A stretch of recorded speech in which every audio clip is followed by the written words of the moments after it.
Welcome back to the final session of this year's World Academic Summit. It's been an incredible couple of days, and I'm really pleased to see so many of you still with us. A few people just filing into the room, but we'll get started now. This final session is looking to the future, and this is one of those wonderfully broad conference titles that means we can talk about pretty much whatever we want over the next hour. And I think that's a great way to end a summit like this, drawing together some of the fascinating threads that have been woven throughout the sessions that we've all been involved in for the last 2 days. I'm particularly pleased to have this panel sitting beside me, as they're perfectly placed to bring quite different academic perspectives to this stage and to the topic in question. Let me just introduce them very briefly. On the far side of the stage, Prabha Kotiswaran is Reader in Law and Social Justice at King's. She research is on sociology, law, post-colonial theory, and feminist legal theory, and her 2011 book, Dangerous Sex, Invisible Labour, Sex Work and the Law in India, won the SLA Hart Prize for Early Career Academics. Next to her is Peter Agre, who's a medic and molecular biologist who joined Johns Hopkins University School of Medicine in 1984. In 2003, he shared the Nobel Prize for Chemistry for his discovery of aquaporin water channels. So he's the second Nobel laureate we've had at the summit this year, and it's great to have his perspective. And to my right is Rivka Isaacson, Senior Lecturer in Chemical Biology at King's College London, and her research focuses on biological questions in cellular quality control and bacterial survival. She obtained her PhD in chemistry at the University of Cambridge, and she's also carried out postdoctoral work at Harvard and at Imperial. So it's a really fantastic panel. Welcome to all of you. Now, there are all sorts of topics I think we can get into over the next hour, and I would like to involve the audience as much as possible. We'll try and do that towards the end, have a session of Q&A, but equally, if anyone has a burning question throughout proceedings, do stick your hand up and we'll try and look through the lights and see you. But before we get going, I'd just like to, being a journalist, start with a few of the problems. I think we're all interested in problems that we face as a world and as a higher education sector in particular. And I'd just like to pull out a couple of slides that give you a very quick snapshot of some results from the THE Nobel laureate survey, which we published last week. This was a survey of 50 Nobel laureates. That's roughly 1 in 4 of all Nobel Prize winners alive today. And we asked them all sorts of questions. This was a survey we did in partnership with the Lindau Nobel Laureate Meetings Organization, so thanks very much for them for their input. And the first slide shows the biggest challenges facing universities in the country where the Nobel laureates are based.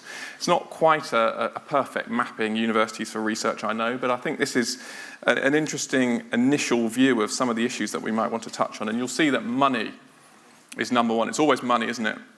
But there are other key challenges identified there too. Restrictions on academic freedom, populism, a loss of respect for expertise and evidence facts, a loss of international mobility.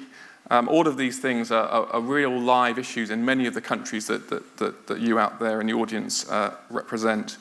The second slide I'll show you is the Nobel laureates' thoughts on the biggest threats to the future of mankind. So if there's to be an apocalypse anytime soon, here are a few ideas of where it may come from. And I put these up here just to get the creative juices flowing, because I think to a certain extent this offers us suggestions for the challenges and risks that we will be relying on researchers to solve over the coming decades. Donald Trump. Has anyone got a solution to Donald Trump? It's a tricky one. We'll try and sort that out over the next hour. These are just a couple of conversation starters, but I'll sit down with the panel now. And before we get into the broad discussion, if I could just perhaps get things started with a very quick fire round from the three of you, having seen those initial thoughts from our survey, and ask you what the three of you would identify as the biggest single challenge that you think we face as researchers over, shall we say, the next 10-year period. What's the one thing that really keeps you awake at night? Rivka. Well, there are a lot of different answers to that question. I think at the coalface, probably the number of different things that we have to do at any one time, particularly things that we're not especially trained for. It tends to be that the thing you're most trained for, scientific experimentation, research, is the thing you do least of as you rise through the ranks, so to speak. At the moment, we have to be editors, we have to be project managers, we have to do all sorts of things all at the same time, and I think that's a huge challenge. Great. So sort of bureaucracy, juggling tasks, the many hats that you have to wear that take you away from research. Peter, what if you have I agree with Rivka. I've been in science a long time. I'm 68 years old, and for the past 35 years running a lab, and it seems that the funding is more difficult to get. We've been successful, but the next generation may not. And the expectations in terms of accounting, permissions, it's onerous. I'm afraid that some of the younger people will lose confidence and lose heart. There may be easier ways to support the family. Maybe not as exciting, but I think if you can't support your family, you're going to be at a great disadvantage. Absolutely. And Prabha, could we come to you for your initial thoughts, and then we'll... Yeah. I mean, what Rivka and Peter have said, completely resonates with my own feelings. But I think I also want to, what really keeps me up at night is the sense that academics are getting left behind in dealing with many of these global challenges. There's a sense that governments, along with philanthrocapitalists, people who are really not used to the kind of rigorous, fine-grained kind of research that we do in dealing with global challenges, they're setting the agenda for how we solve a lot of problems. And in a sense, no matter how much funding we had, theoretically, even if we had all the funding in the world, right, we design projects the way we want to, there's a sense in which I think that, expertise is much in demand, but not always taken seriously. Great, okay. Well, that's a really interesting place for us to start. Let's pick up the issue of funding, since that sort of was top of the list on the survey that I mentioned. And I'm interested, Peter, that you're of the view, you sort of share the view that funding is increasingly difficult to come by. I think when we asked the survey that I mentioned earlier, we were fully expecting all the Nobel laureates to come back and say, it's much harder to get hold of funding, there are many more strings attached when you do, the funding available for pure curiosity, basic research is no longer out there, and it's all linked to sort of impact and translation and so on. But many of them didn't actually say that. Slightly counterintuitively, they came back and said, well, actually, funding's always been very hard to come by. And great researchers create their own space within a tricky funding environment to find the space to do the research that they need to do. I mean, having a slightly longer view of how the research funding environment has evolved over the years, I wonder if you could elaborate a little bit on that and the changes you've seen over several decades, and perhaps in the last 5 years or so in particular. Well, we have a different model now in the United States. People are writing applications for research funds every cycle. They're spending a large fraction of their time turning out applications. And yes, it's a good thought process to organize the research and have it well planned, but there's a point where you actually have to do the research. It's like all planning and no fishing. The fishing is why people want to get into the business, to make discoveries. And I'm most fearful the younger scientists who haven't gotten into it far enough to know that it's the greatest life possible to make discoveries. And they're facing serious decisions, because when they decide not to pursue their careers, they're quitting forever. We're losing 40 years of productive scientific career. So it's not that I think the funding is not there. The overall budget for research in the United States is still very large, but the distribution is skewed towards translational projects. So the International Center of Excellence we have for our malaria research in Africa is wonderful, but it's a cooperative agreement, so we have multiple meetings with the administrative staff.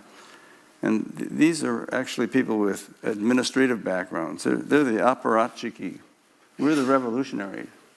Let us be unconstrained, and I think great things will happen. Rivka, what proportion of your time do you spend, I'm sure it's a difficult calculation to make, but what proportion do you think of your work? First of all, how long is your working week? Oh, it's very hard to put a number on it.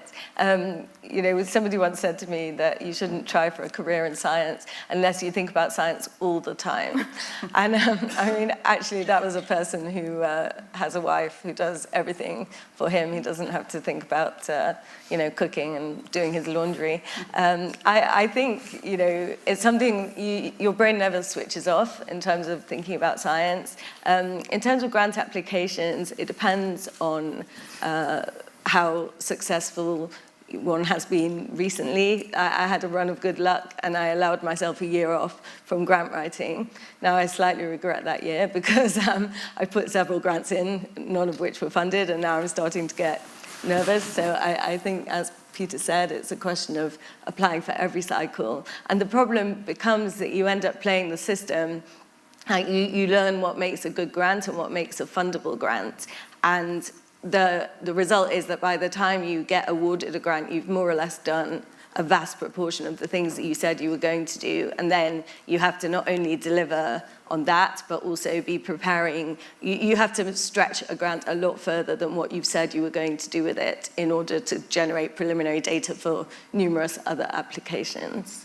And Prabha, from a sort of an arts and humanities or social science background rather than the hard sciences, do you have the same issues with just the sheer range of tasks that eat into your work and stop you fishing, as Peter put it?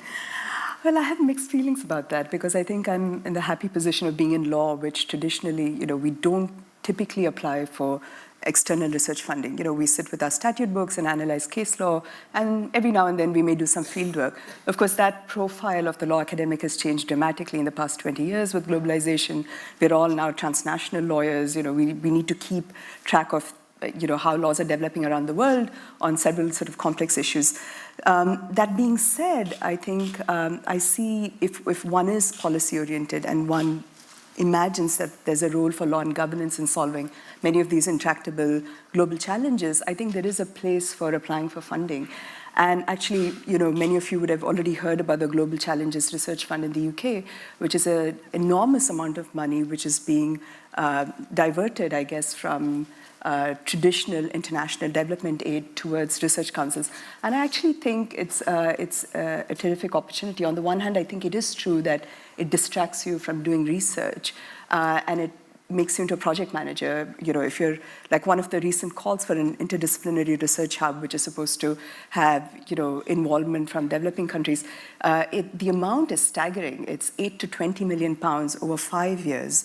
It's the kind of thing that the ILO might try to get get that kind of funding to do a 5-year project or a 7-year project. Now, academics are now being asked to run these massive projects. So I think there is, it's a very exciting opportunity to leverage one's resources and opportunities, but there is a risk that you'd spend all your time managing the grant rather than actually doing the research. And the size and length of grants is an issue here, isn't it? I mean, is there a solution that those of you who actually would much rather be spending your time at the coalface, as it were, rather than sort of dealing with the grant application process and so on? What would be the ideal system that you'd like to see put in place in terms of size and length of grants? What would be the utopia for you? Are you asking me? Yeah, I mean, in my recent appraisal, I was told to aim for longer grants exactly for this reason, but by chance, I'm not eligible for the vast majority of the longer ones, and as it is, I just apply for 3-year grants. I think if it were longer, it would be better, of course, because you wouldn't have to apply as frequently. But, the schemes seem to change all the time. We spoke about the importance of funding people versus projects. And as I'm of the view that the project's perspective is fairer because while, there are sort of real genius people who kind of make massive breakthroughs, etc., I think on the whole, those are the rare specimens, and actually, it's very incremental, all the advances that happen, the standing on the shoulders of giants thing is huge. Everybody is making small steps that turn it into something big, and you can't expect that to be in the hands of so few people. Peter, I wonder if I can come to you. Could you maybe just talk us through your Nobel Prize winning work and the funding environment that supported or didn't support that? I mean, do you look back on a sort of golden era that allowed you to make the discoveries that won you this great accolade, or do we sort of, were you struggling with issues like this at the time as well? Well, there were struggles earlier, but I think it was a fairer lineup. When I started my research career, basically, I think the top 12% of grant applications would get funded, maybe 15%. It's not the top 5%. And people were submitting fewer applications then, but I think there was less spinning of wheels and more actual creative thinking, more science.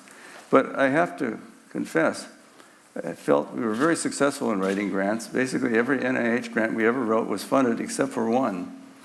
As part of the Sickle Cell Consortium Program Project Grant, we proposed that a new protein we discovered was the water channel. And that got such a bad score, it dragged the entire program project out of funding. So not only was I not funded, none of my colleagues were funded. And I thought that was particularly unfair. We recovered. But I think the sense that the review panels are omniscient and will make wise decisions is not consistent with my experience. There's a hunch, and then if someone advocates and somebody else advocates, if others don't object, maybe it'll get funded. But if somebody objects, if somebody has a hiccup, that's enough to change the momentum. I think it's capricious.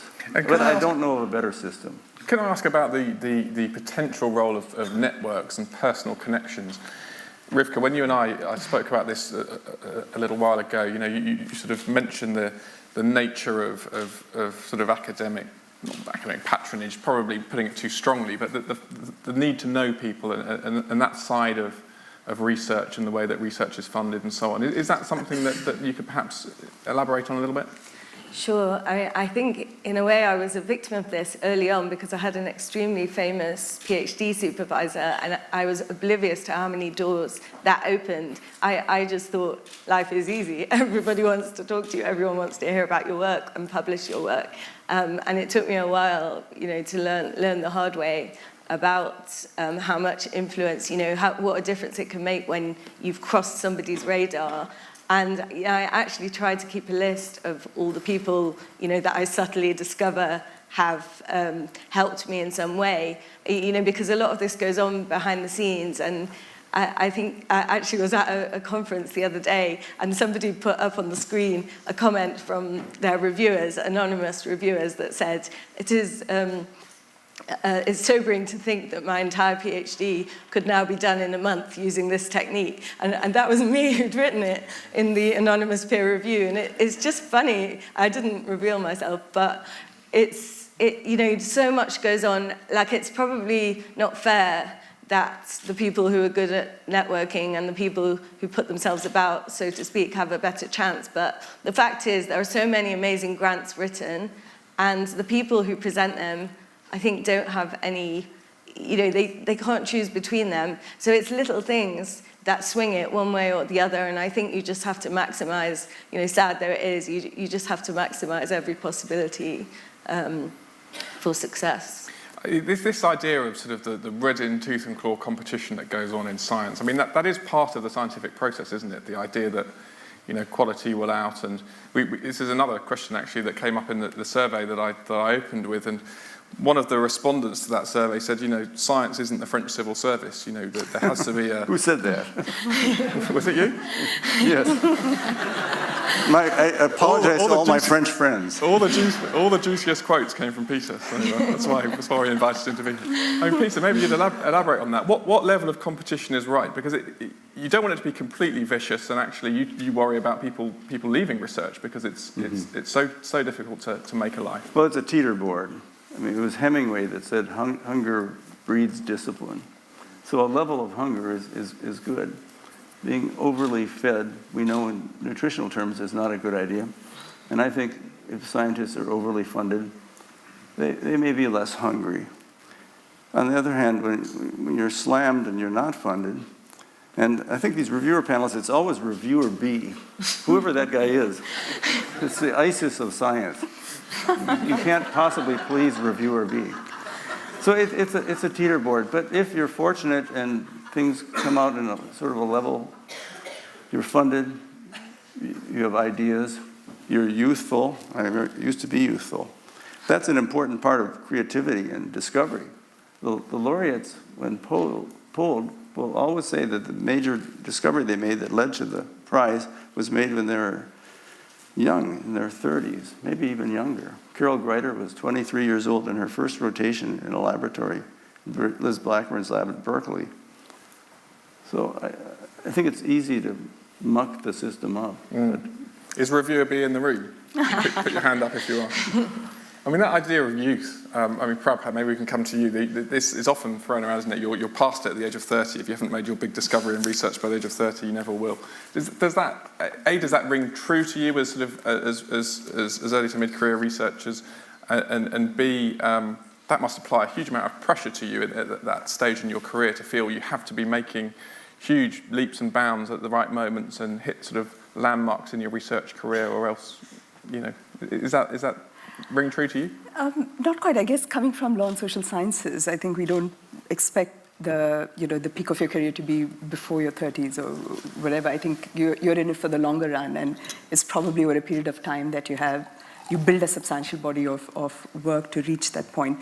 So I think we don't have the same kinds of pressures and law and social sciences. And I think to a certain extent, in the legal academia here, it's not professionalized to the same extent as it is in the US. So I think that's actually, that creates a safe space where you don't feel that kind of pressure, that you have these agreed upon milestones that you absolutely have to hit.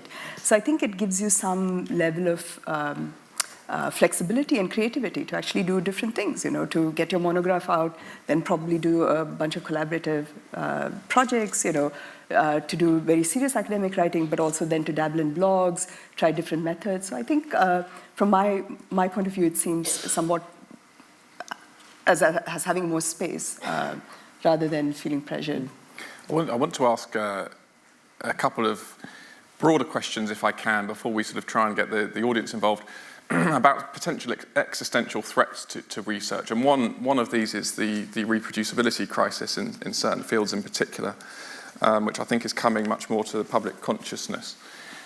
Do any of you have reflections on the potential risk of reproducibility to the future of research over the next decade or so, should we say, and the extent to which this poses a really severe danger to perhaps that license to operate that something I think Sir Paul Nurse mentioned in his keynote when he was talking about the public continued public investment in research. Is that something that Peter, for example, you consider to be a very significant threat? I don't consider it one of the top issues. There's a small fraction of science which may be fraudulent. This is very rare, and when it occurs, that individual is treading on thin ice, because the one thing you carry in your career is your reputation. And if this is violated, it's difficult to recover. A mistake, an interpretation, we all have issues. But to actually fraudulently select data to put something out there, science is self-correcting. You may fool some of the people some of the time, but you won't fool everybody all the time. So I don't consider it a major issue. I think some of the reproducibility issue now is due to the complexity of science. The depth of questioning now is so much more fundamental than what we did when I was a younger scientist, that simple variations in cell lines may cause an obvious observation to be irreproducible because the line has mutated. There's no fraud, it's just the complexity. And I think most of the time the lack of agreement among scientists reflects the complexity of the biology, not a moral decision of who's right and who's wrong. And I think that's most of the time. The biggest danger I see from scientific irreproducibility is when it spills over and there's a devastating controversy which turns out to have actually been an example of fraud, and then the entire university is punished for that. The public will lose their confidence in supporting science if they don't think it's the honest truth. And I think virtually most of the time, it is clearly the honest truth. I mean, obviously you're right about the relatively small number of cases, but also the potential ripple effects of those that do exist into sort of the wider sort of public investment. I don't mean in a financial sense, in the legitimacy of research in the public consciousness. And one of the things that I think is this ties into is this idea that we've been discussing in several other sessions at this summit about a failing or a declining trust in expertise, and the extent to which there's a narrative at the moment that these Western, populist political winds that are sweeping across the world are somehow tied into anti-intellectualism and a loss of trust in science and in expertise. Is that something that you feel in your day-to-day jobs? Is that something that you worry about? Is it something that you can do anything about?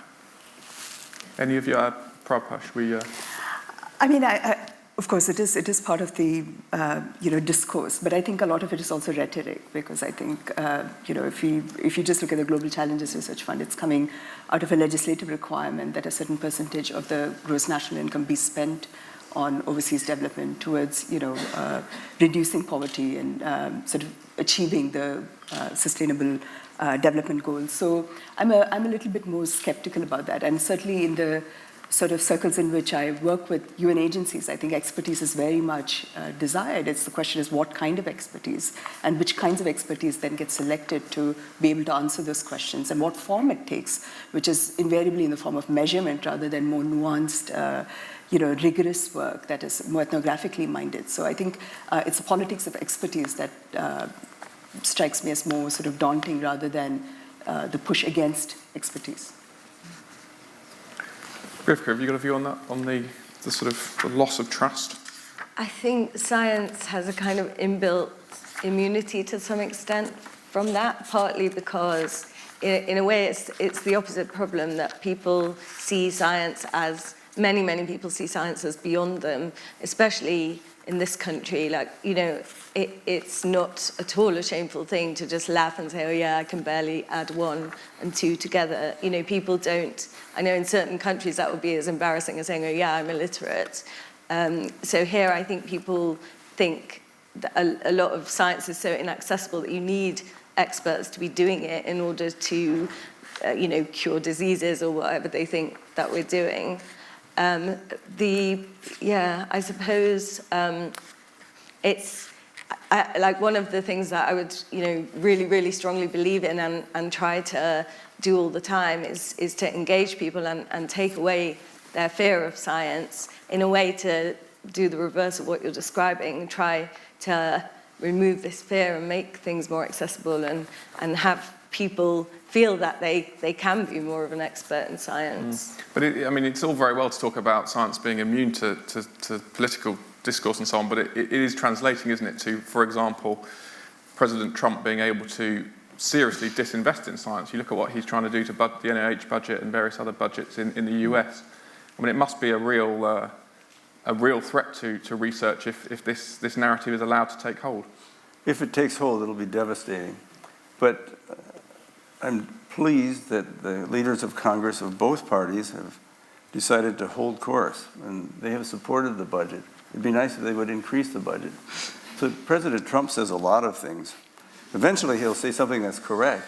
He just has to keep talking about it. I think he is marginalizing himself, and the educated public already sees through this, and the less educated public, they may need a little help. When we do scientific studies, when the opportunity to speak to the press, the Times, I think that's a great opportunity to express things in terms that the layman, the non-specialist, will understand. I remember the debate with Sarah Palin, the vice presidential candidate, in 2008. She raised the issue of ridiculous research on fruit flies in Paris, France. Why would we support that? Not knowing, of course, that fundamental research on Drosophila melanogaster has been essential for the understanding of neurobiology.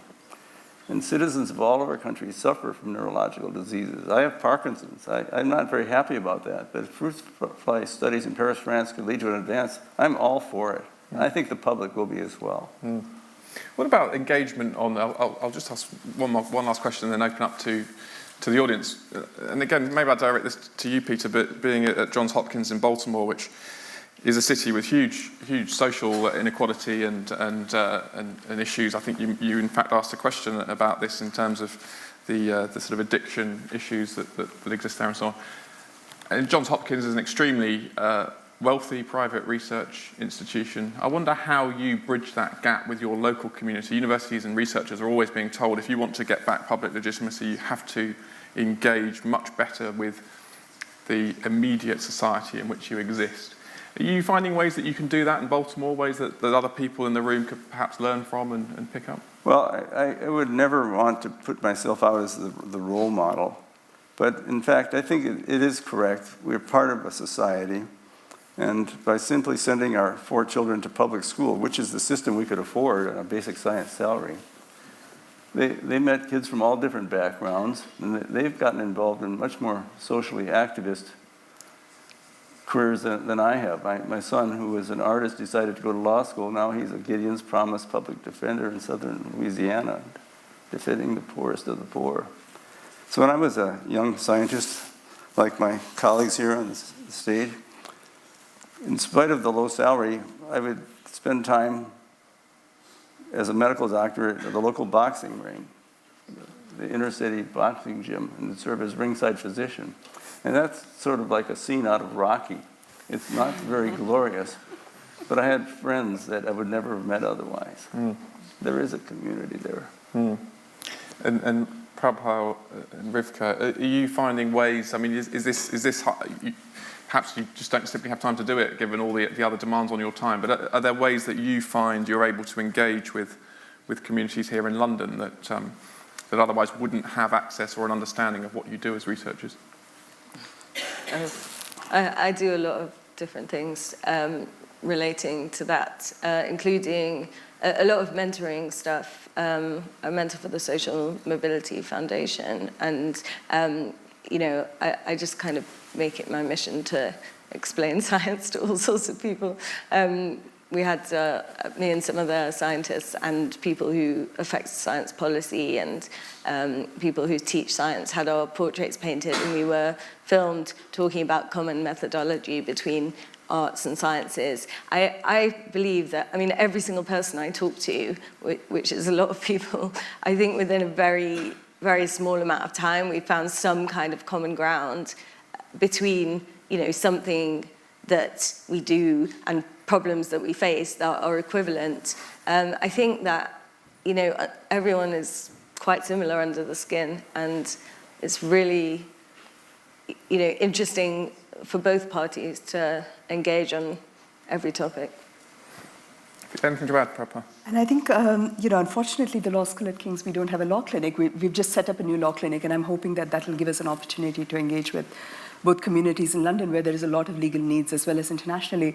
But I think a lot of my engagement with vulnerable groups, a lot of my research is with vulnerable groups in South Asia. So I think, although it's, a lot of my research doesn't necessarily better their living or working conditions, my sense is that the role of the scribe is also very important in documenting people's lives and realities. And I think and going back repeatedly to the field and, being honest to one's research, I think is a way of also giving back to the communities that we work with. I'd love to get the audience involved. We've got about the last quarter of an hour of the whole summit. So this is your chance, if you haven't already contributed to any of the sessions. Yes, there's an arm up right at the back of the room. If you just introduce yourself and ask your question. We all know who you are, Raj, but introduce yourself anyway. Raj Kumar, Vice Chancellor of O.P. Jindal Global University in India. My question is to Professor Peter Agre. Professor, I think one of the narratives that at least 2 of you in the panel mentioned is the fact that we don't have enough funding. And even the Nobel laureate survey seems to suggest that. This is, of course, not a new problem, because we know that almost every major invention discovery the process of leading to that finding was fraught with numerous struggles of funding itself. I mean, I'm familiar with the fact that somebody like Charles Babbage had struggled with, in 1837, when he could, and he's considered the father of computing, to translate that invention into actual, computers. It took over 100 years. And one of the reasons it couldn't happen when he was alive was because of lack of funding.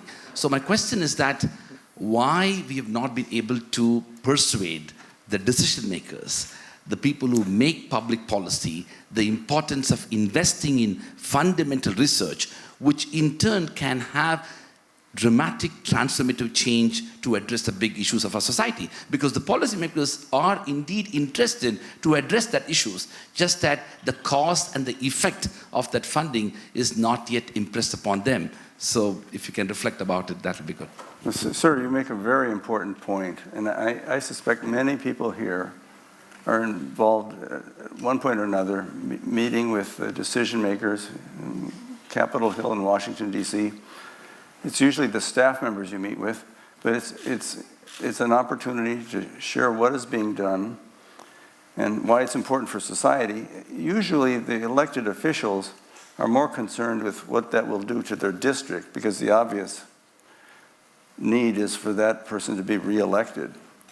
But funding is not simply a mechanism to provide jobs for a district, but to advance science, but it also does provide jobs for a district. So I think sharing what we do, and I think the press is really important. One of the reasons I felt it was so easy to accept this invitation is that the London Times has a great reputation. They have a wide reading audience, and they are concentrating on important topics related to science. I think the reading audience is probably the better educated people. We need to reach all of the people, because I think that when the decision makers are approached by their constituents that it's an important issue, they will support it. And the politicians may be critical of the expense of science, but then something happens, like Zika appears. When Zika appears in southern Florida, those congressional representatives will support research. I'm sure of that.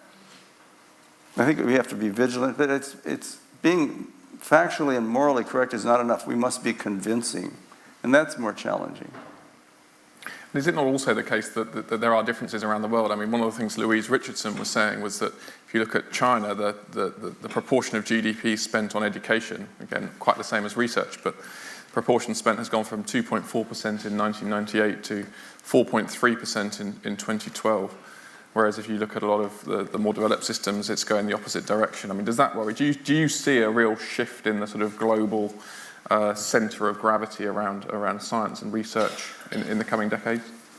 Well, there's much discussion that the U.S. is losing their advantage.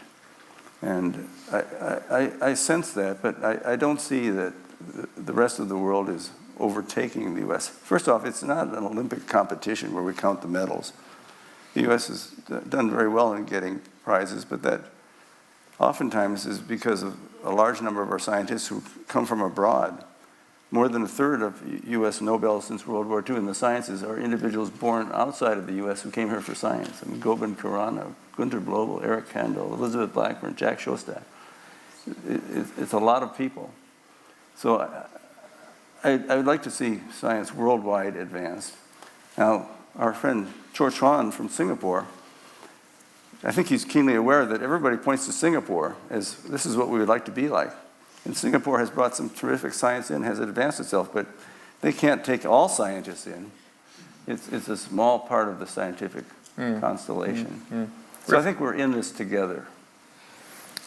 Any more questions? Yes, lady down here. Thank you. Just introduce yourself and ask a question.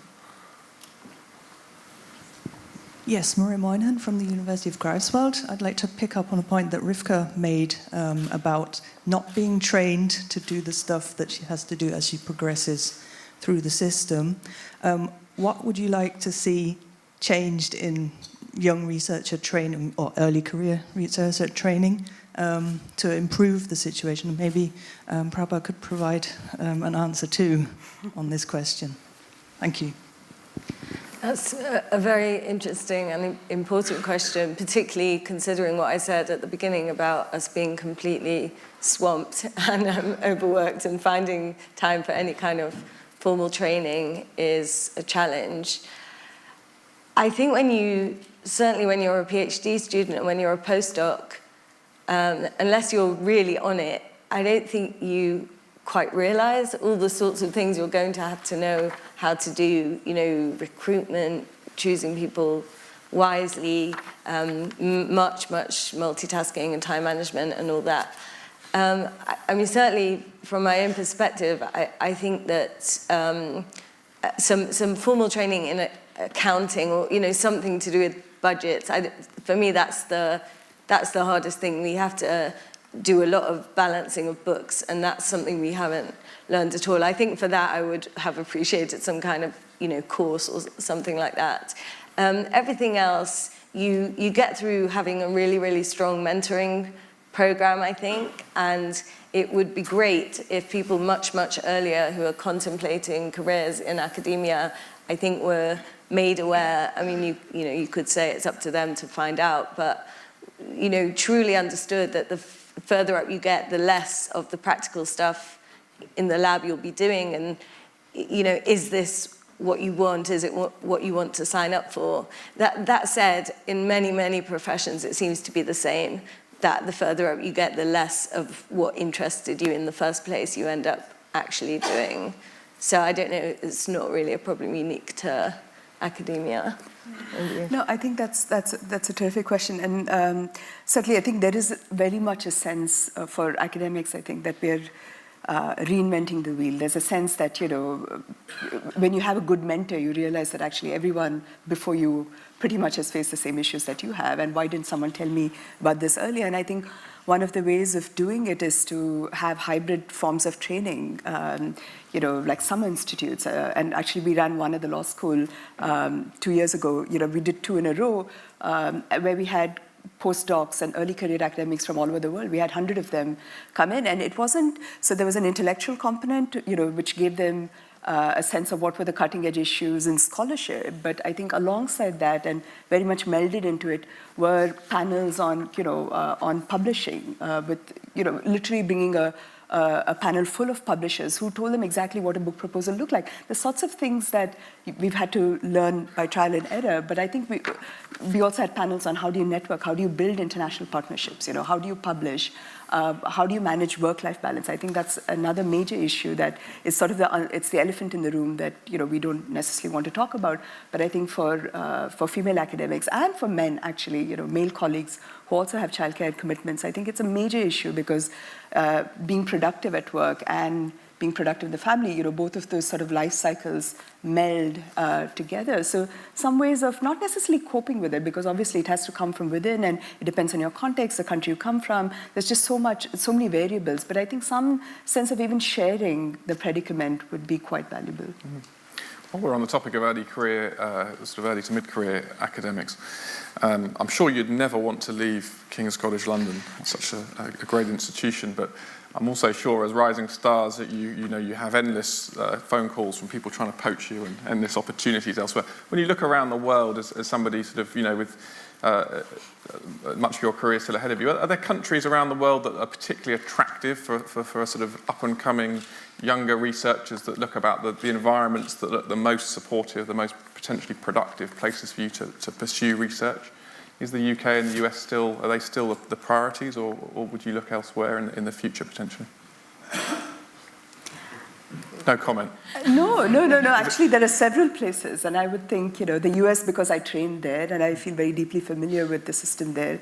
It's the way that academia is professionalized is somewhat enticing sometimes, right? The quality of the librarian can determine how many books you produce over a career. That's amazing. If Michigan Law School has that kind of law librarian, I want that, right? So I want that.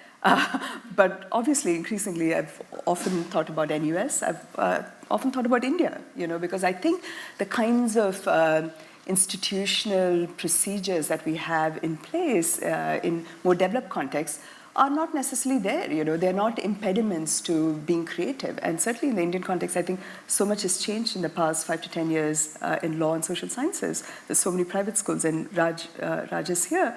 I think I see many opportunities for doing very meaningful work. How about you, Rivka? Is there a somewhere that's looking very alluring? Or? I'm probably the biggest fan of London that exists. Having said that, I lived in the States too, and I loved it. I actually had a fellowship from the Wellcome Trust that had a condition that you had to come back to England for a year. So my plan was come back, do my year, go right back there.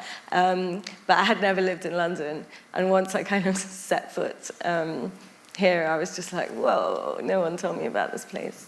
But no, having said that, I mean, I'm not the most adventurous, has to be said. I think there are tons of amazing places to do research, and it would be really fun, to do a sabbatical. Not that I don't think we have sabbaticals in our department, but too much to do, Bill. What they say you do have, but you have to negotiate. I there are took a people out there sabbatical listening to you. I hope. on my 4th year on the faculty because I threatened to quit. There's some live mentoring going on here. It's okay to lie sometimes. We have 5 more minutes. Are there any more questions in the audience? Gentleman here. Just introduce yourself. Thank you very much for giving a good chance. My name is Suilin from DGIST, South Korea. My question is related to the lack of money. I run a small group research, and I'm always facing lacking of money. And so sometimes, and so many times, we have to follow the trend of the research, and the trends really depends on the policy of the government. So I hate of this situation because if I change the research topic, I have many opportunities, chance to apply for the money. But I don't like it. I would like to insist on my own research. But so many people try to follow the decision of the government. And also, if the United States change the government, new president showed a different way, then the other countries also try to follow the trend of the new government, something like that. So I think I would like to listen your opinion, how to change this, or is it correct, or should we, keep this system for a long time after all? Yes, it's my question. Thank you. So it's the question about the extent to which political priorities that can chop and change and lead researchers down one path or another. Is it an issue that you've faced in your careers? Well, I was faced with a political decision. This was 12 years ago. I was a finalist for the position of director of the National Heart, Lung, and Blood Institute. George Bush was running for re-election. And I have a bad habit of speaking my mind. And I thought, well, I could make the decision after the election, because if he's elected, I probably would get in deep trouble.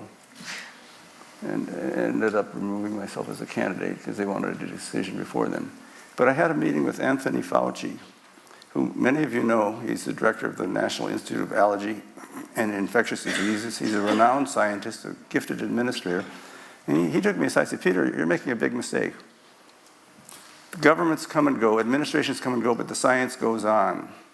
Don't be political, focus on the science. And that was good advice. I probably would have been wise to listen more to Anthony Fauci. The science goes on. Trump is president now, but who knows? 100 years from now, he may be the Millard Fillmore of the 20th century. Forgotten. What did he do? He had outrageous hair, but I can't remember anything else. That feels like just think, if you'd listened to him, you could have achieved something in your career, Peter, like winning a Nobel Prize or something like that. That feels like a great place for us to draw the panel to a conclusion, and the sort of, the ultimate advice that seems to be follow the science and try not to be distracted by the the 101 distractions that Rivka set out at the outset is I'm sure, sort of, really a challenge for every researcher. But that was a really fascinating panel. Great to have different perspectives from different parts of the world and also different parts of the academic career structure. Please do join me in thanking the panel. Thanks so much.